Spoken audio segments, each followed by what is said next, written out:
လေးအဲ့တော့ပါဒိန်းတော့ပဲဒိန်းတော့ရမလား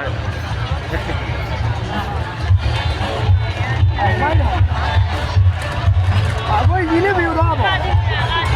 ကျောင်းပုံနဲ့ကျောင်းမှာနေလားဒီပါတော့ကျောင်းလာနေပါတယ်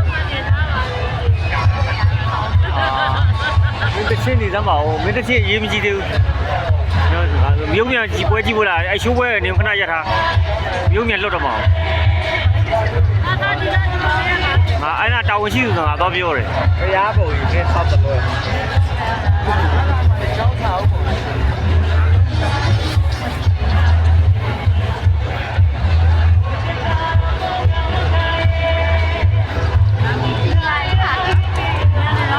သူ့ပဲကြည့်လိုက်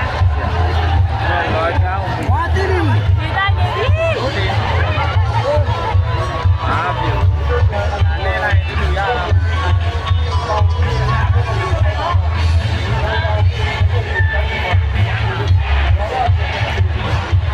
ီကျေကိုဒီကွန်မပေါ့မိုင်းတင်နေတယ်ဒါလည်းတခုတော့လက်ဒီကန်အားတယ်တ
ော့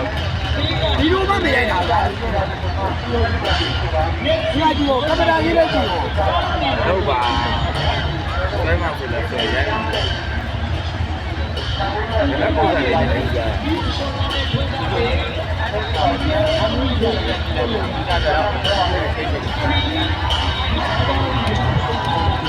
လော